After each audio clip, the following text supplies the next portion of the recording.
The gentle morning sunlight streams through the window, softly illuminating my face. As usual, I wake up before the alarm clock rings. Even at 62, the habit from my 30 years as a high school teacher is hard to shake off. "Good morning, Eleanor," my husband George greets me with a sleepy voice from beside me. At 65, he still maintains his early rising habit from his days as a police officer, even after retirement. "Good morning, George." "Another beautiful day," I smile in response as I get up from bed. I open the curtains and take in the morning view of Cedarville, Ohio. It's a small college town of about 4,000 people, but it exudes a peaceful atmosphere with its lush greenery. As I prepare breakfast, I mentally organize today's schedule. Our son Mike and daughter-in-law Sarah are heading off to work, so we'll be looking after our 2-year-old grandson, Jacob. Mike is busy as a researcher at a major pharmaceutical company, while Sarah works at a local real estate agency. Helping the young couple balance work and childcare is one of the joys of being grandparents. "George, don't forget we're watching Jacob today," I remind him. "Oh, of course. I'm looking forward to it." George looks up from his newspaper with a smile. Taking care of our grandson has become one of our greatest pleasures in life. After breakfast, I take a walk around the neighborhood. I exchange greetings with neighbors along the way. "Good morning, Eleanor." Early as always, I see, Mrs. Johnson calls out while tending to her garden. "Good morning, Linda." "Your garden looks lovely," I reply. "Thank you. I'm planning to sell some of these flowers at the church bazaar," she says. It's moments like these that remind me of the strong sense of community here. We've lived in Cedarville for over 40 years, and this warm community has become our cherished home. When I return home, I receive a call from Sarah. "Good morning, Mom. We'll be dropping off Jacob soon," she says. "Of course, Sarah. Don't worry about a thing," I assure her. As I hang up, I feel a slight twinge of mixed emotions.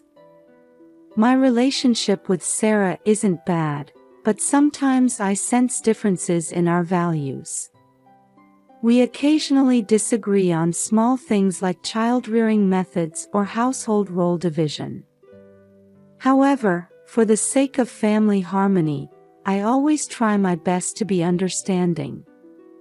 Just before noon, Mike brings Jacob over. "Mom, thanks again for today. We'll pick him up in the evening," he says. "All right, Mike. Take care," I reply. As I embrace Jacob, I feel warmth spread through my heart at my young grandson's innocent smile. "Grandma." Jacob laughs gleefully, throwing his arms around my neck. In the afternoon, while playing with Jacob in the garden, some neighborhood children join us. The sound of children's laughter fills the air, creating a peaceful atmosphere. "Eleanor, how about some tea?" George calls from the porch. "Thank you, George," I reply gratefully. We sit on the porch, watching our grandson and the neighborhood children play, enjoying a tranquil moment together. Our retirement life is filled with these small moments of happiness. In the evening, when Mike comes to pick up Jacob, he looks a bit tired. "What's wrong, Mike? Is something bothering you?" I ask, concerned. "Oh, it's nothing, Mom. Just busy at work." He trails off. I'm a bit worried about my son's demeanor, but I decide not to press further. The young couple must have their own concerns. As I lie in bed that night, I reflect on the day. Even in our peaceful daily life, I sense small worries and changes affecting each family member. I wonder what tomorrow will bring as I quietly close my eyes. After finishing my morning routine, I was waiting in the living room for Jacob to arrive. Mike's tired appearance yesterday was still on my mind, and I thought I'd try to have a more detailed conversation with him today. Outside the window, the soft early summer sunlight gently illuminated the streets of Cedarville. Suddenly, the doorbell rang. Looking at the clock, I realized it was too early for Mike to arrive. I wonder who that could be, I thought as I headed towards the door. When I opened the door, 2 police officers were standing there. One was a man in his 50s, and the other was a younger woman in her 30s. They were both in uniform, but something felt off. "Good morning, Mrs. Thompson. We're here to discuss a matter with you," the older officer said. "Yes, what can I help you with?" I asked, feeling a bit tense. "Can we talk inside?" the young female officer asked. There was a hint of urgency in her voice that I found unsettling. I led them into the living room. As I gestured for them to sit on the sofa, they settled down with a somewhat uneasy air. "We're here on a rather delicate matter," the older officer began. His expression was grave. "What's happened?" I asked, feeling anxious. "An arrest warrant has been issued for your grandson, Jacob Thompson." The moment I heard those words, my mind went blank. "What? What did you say?" My voice rose involuntarily. Surely there must be some mistake. "Jacob is only 2 years old," I said, desperately trying to make sense of the situation. The older officer cleared his throat and said, "We understand that this is an unusual situation. However, we have our orders." Confusion and questions were swirling in my mind.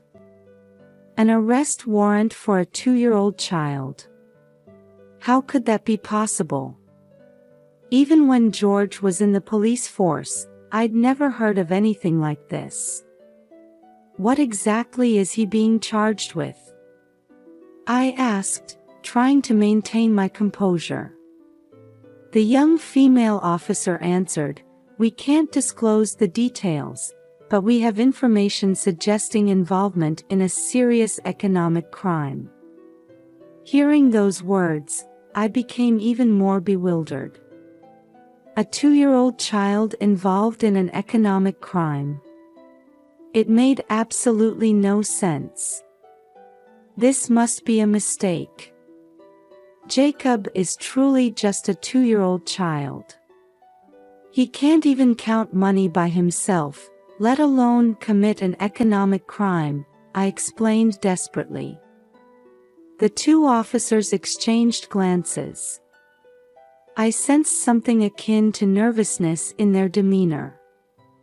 "Mrs. Thompson, we understand the unusual nature of this situation. However, we have orders from above." The older officer began, but the younger one interjected. "Actually, there is a way to resolve this situation," she said. I listened intently. "If you pay bail, we won't need to take Jacob into custody," the young officer explained. "Bail?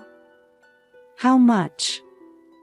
I asked, trying to maintain my composure despite my agitation. $100,000. I gasped when I heard the amount. $100,000. Such a large sum, I couldn't possibly. We can arrange for installments. $30,000 now, and the rest can be paid later, the older officer quickly added. The feeling that something was very wrong grew stronger within me. Police procedures couldn't possibly be this simple. And the behavior of these two officers was strange. Could I have some time to think about this? I'd like to consult with my husband, I said, trying to buy some time. The two officers visibly tensed. But this is an urgent matter. I understand. But we're talking about a large sum of money. I need a little time, I said firmly. The officers reluctantly stood up. All right, we'll return in 2 hours. Please make your decision by then. As I saw them off, various questions were swirling in my mind. Was this really an official procedure? Why would there be an arrest warrant for a 2-year-old child? And were these two really police officers? After closing the door, I took a deep breath. I needed to think calmly. First, I should call George. He would know about police procedures. And I needed to contact Mike and Sarah too. As I reached for the phone, I felt a sense of unease along with a premonition that something big was about to happen. I let out a deep sigh as I hung up the phone. My conversation with George had made the abnormality of this situation even clearer.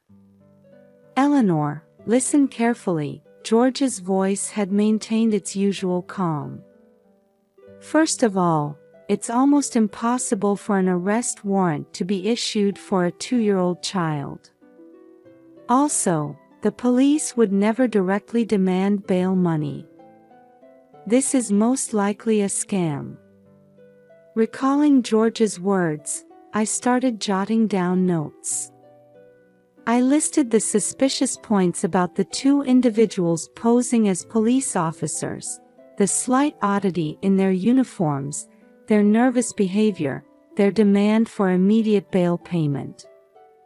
As I wrote each point down, it became increasingly clear how many suspicious elements there were.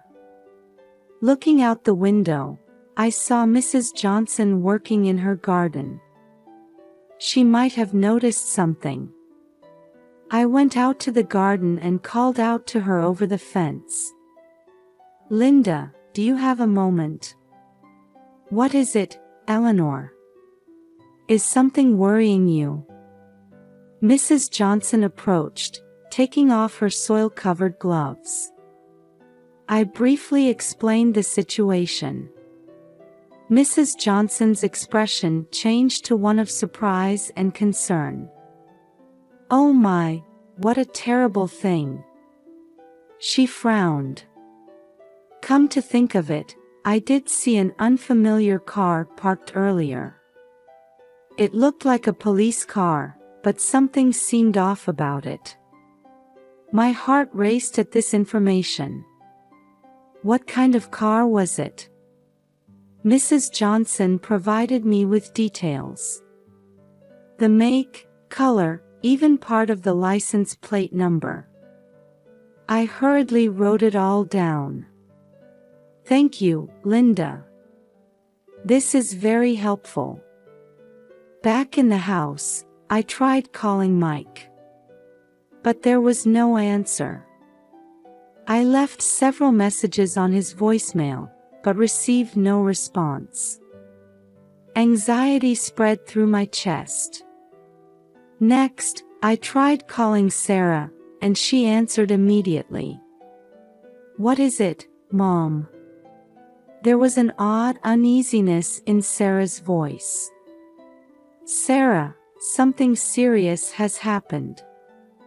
It's about Jacob. As I began to explain the situation, Sarah's reaction was strange. Rather than surprise or concern, I sensed something more like panic. I see. But Mom, shouldn't you just do what the police say? I felt uneasy about those words. The normal Sarah would have been much more agitated. Sarah, do you know something about this? No. Nothing. Her voice was trembling. Sorry, Mom. I'm at work right now. I'll call you back later. The call ended. Various questions swirled in my head. Sarah's behavior was clearly unusual. Was she hiding something? Looking at the clock, I realized it was almost time for the fake officers to return. I hurriedly began my preparations. I went over the response methods George had taught me and prepared to gather evidence. I slipped a small voice recorder into my pocket and made sure my phone camera was ready. The doorbell rang. I took a deep breath and headed for the door. In my mind, I organized all the information I had gathered. The suspicious points about the fake officers, Mrs. Johnson's testimony, Sarah's strange reaction. Before opening the door, I steeled my resolve. I had to unravel this mystery and protect my family. For the sake of my grandson Jacob, and for the truth. As I placed my hand on the doorknob, I whispered quietly, "Now, let's reveal the truth." When I opened the door, the two fake officers were standing there as expected. "Mrs. Thompson, have you made your decision?" the older man asked, unable to hide his impatience. Maintaining a facade of calm, I replied, "Yes, I've thought it over. But could you please show me the official warrant?" The two visibly flustered, exchanging glances. "Well, that's..." The younger woman stammered. "And I'd like to see your police badges as well," I said firmly. "We apologize, but we didn't bring them today." "I see. In that case, let me call the station to confirm," I said, reaching for my smartphone. The two panicked. No, that won't be necessary," the older man hurriedly tried to stop me. We'll be leaving now." With that, they hastily departed. I watched their retreating figures with a cold gaze. As I closed the door, I felt my heart racing. This gave me near certainty. But I still didn't have the full picture. That night, I received a call from Mike. "Mom, what's going on? I had a bunch of missed calls from you." I explained the situation. Mike's voice trembled with surprise and anger. "What in the world?" "I'm coming home right away, Mom." After hanging up, I was pondering if I had overlooked anything. That's when I noticed Sarah's smartphone on the living room table.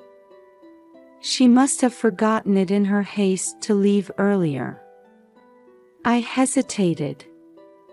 It's not right to invade someone's privacy. But now, our family's safety was at stake. Taking a deep breath, I picked up the smartphone. When I swiped the screen, it wasn't locked. Looking at the recent call history, I noticed frequent interactions with an unknown number. I pressed one of them, and a voicemail played. "Sarah, proceed as planned. I'll wipe out your debt." This is your chance to outsmart your husband and in-laws." I trembled at the man's voice. Was this the beginning of it all? But why would Sarah do such a thing? I heard the front door open. Mike had returned. "Mom, I'm home." Mike's voice was a mix of exhaustion and worry. After I explained the situation in detail, Mike's expression clouded. "Sarah, what on earth are you thinking?" Just then, the doorbell rang. When we opened it, Mr. Wilson from across the street was standing there. "Eleanor, I'm sorry for coming at this hour. But I think you should see this." What he handed over was footage from a security camera. It showed the fake officers in a secret meeting with Sarah.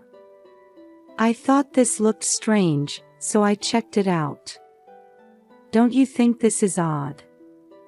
We were speechless. The evidence was clear. At that moment, the front door opened, and Sarah walked in. Her expression froze. "Sarah, can you explain this?" Mike's voice was low, controlled. Sarah collapsed to the floor. "I'm sorry. I'll tell you everything." Her confession began. She revealed her gambling addiction and the massive debt she had accumulated. She spoke of her struggling marriage and her jealousy over Mike's dependence on his parents. Finally, she admitted to being coerced into this scheme by debt collectors who were threatening her. "But I didn't really want to do it. Deceiving my family." Sarah's voice trembled. Mike let out a deep sigh. "Why didn't you talk to me? We could have solved this together." I watched the two of them with mixed emotions. Anger and sadness, but also a bit of relief. At least now, the truth was out in the open. "Well, let's report this to the police," I said quietly. "The real police, this time." With those words, the atmosphere in the room seemed to lighten a bit. A long night was coming to an end. Difficult times lay ahead, no doubt. But now that we knew the truth, we could surely overcome this trial as a family. Looking out the window, I could see the first light of dawn peeking through. It was the start of a new day. And the beginning of a new chapter for our family. As the morning sun began to softly illuminate the room, we heard the sound of police sirens approaching. The real police had arrived. We went out to the front door to greet them. "Thompson family, we apologize for the delay," Detective Johnson, a veteran officer, addressed us. "Please tell us the details of what happened." We took turns explaining the events of the past few days. Sarah's confession, Mr. Wilson's security camera footage, and the actions of the fake police officers. Detective Johnson listened intently with a serious expression. "I see, I understand the situation now," the detective nodded. "Actually, we've been seeing an increase in these types of scams recently. The perpetrators try to exploit family bonds to fraudulently obtain money. In this case, they targeted a 2-year-old child." Hearing those words, we once again realized the gravity of the situation. The unrealistic scenario of an arrest warrant for 2-year-old Jacob was a trap designed to cloud our judgment. "Sarah," the detective gently addressed her. "Your cooperation will be key to solving this case. Can you help us catch the culprits?" Sarah nodded through her tears. Yes, I'll do anything. I don't want to lie anymore. A few hours later, the fake police officers were arrested. They were part of an organized fraud group that used tactics to extort money by exploiting family vulnerabilities. They had used Jacob's name simply because he was the youngest family member. The sheer absurdity of it had the effect of confusing the victim's judgment. Once the immediate crisis had passed, we took time as a family to face each other. We gathered in the living room, sipping tea and discussing things we hadn't been able to talk about before. Sarah, why didn't you come to us sooner? Mike asked quietly. Sarah answered with her head bowed, I was ashamed. Your parents are so wonderful, and I felt like I was a failure as a wife. So I escaped into gambling. I took Sarah's hand. You're not a failure as a wife, dear. Everyone has their own struggles. What's important is that we overcome them together. Mike nodded in agreement. That's right, Sarah. You don't have to bear this burden alone. From now on, let's talk about everything. Sarah's eyes welled up with tears at those words. I'm so sorry. Thank you. We spent a long time talking. About our feelings, our future life, and about Jacob. Slowly but surely, I could feel our family bonds being repaired. A few days later, our neighbors gathered to throw us a small party. Eleanor, you've been through quite an ordeal, Mrs. Johnson said gently.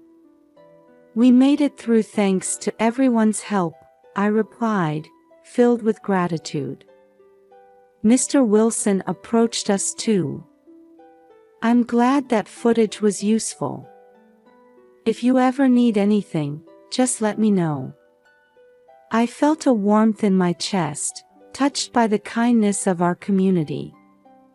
In the middle of the party, Jacob came running to me. Grandma. As I picked him up, I found myself tearing up. We had all come together as a family to protect this child.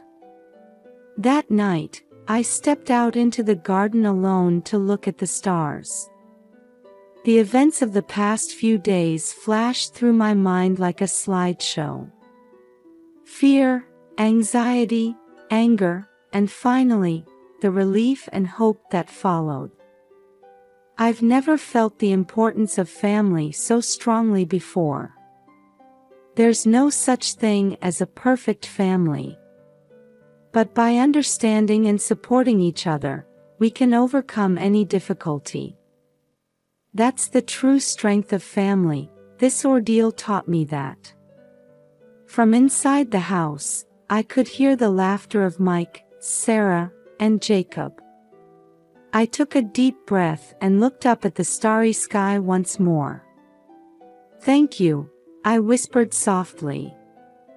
I'm not sure who I was thanking, but a definite feeling of gratitude spread through my chest. Tomorrow, a new day begins again. I'm sure it won't all be smooth sailing. But I know we can get through it together. As a family, and as members of this warm community.